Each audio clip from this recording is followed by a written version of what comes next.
Hi, my name is Samantha Clark, and I'm going to be talking about accommodating English learners in the classroom. This is based on information from Paraguay and Boyle's Chapter 3 and a little bit of Chapter 4 as well.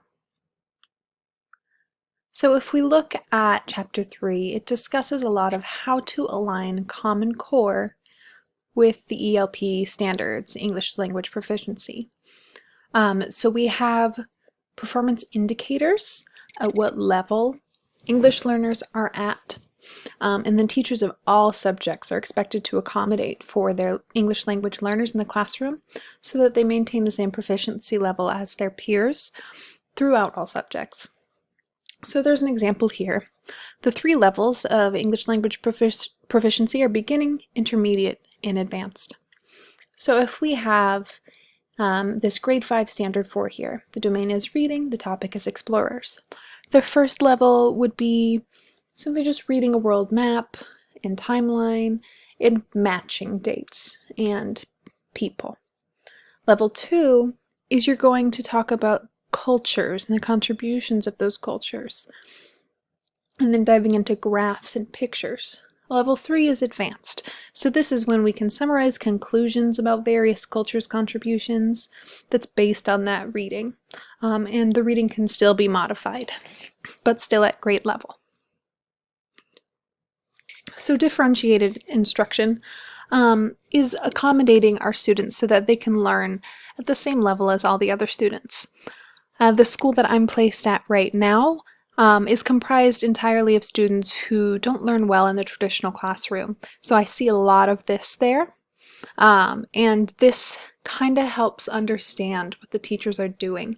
They've shown me a lot of scaffolding that helps all of the students go step by step throughout all of the assignments. So differentiated instruction, it aims to acknowledge, accommodate, and build upon diverse student traits. So we don't want to ignore their traits, and we don't want to make the class so easy that they cannot grow.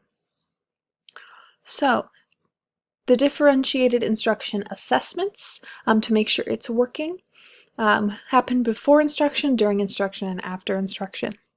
And we see why here, because before instruction, we want to assess the needs of our students, and we want to see what their prior knowledge is of the content.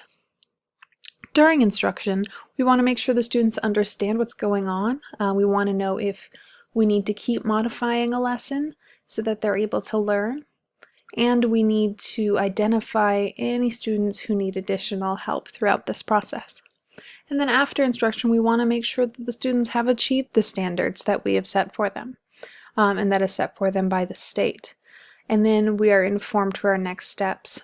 The SDAIE, so this is a form of content-based instruction, can help prepare teachers to accomplish effective differentiated instruction. As we see, there's a layout of preparation for this process. So how do we modify? So this is an excerpt from the book. So when we plan to modify for language, we want to make sure that we do these 4 things. We want to make sure that we accompany our instructional talk with visuals, objects, direct experiences, and other nonverbal means to convey lesson content so that we solidify the vocabulary and our expectations.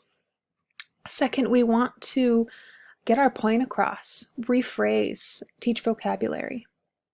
Third, we want to think of ways to rephrase information and define new words in this context if needed. And fourth, during a lesson delivery, we can be sure that all students understand and follow your ideas and explanations.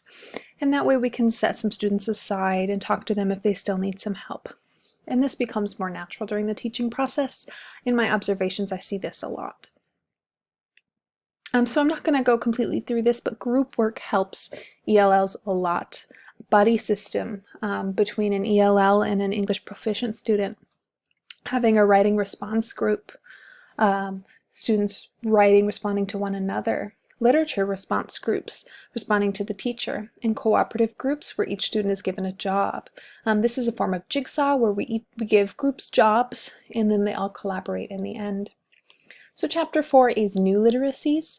So this just helps give more opportunities for group work. We can do web quests, scavenger hunts, research projects, blogs, responses to media, and media-based projects and Google Docs. This is just another way for students to communicate with one another while learning more advanced technologies and using that new literacy. So they're learning English through a modern medium. All right. This was my presentation on accommodating English learners. Thank you so much.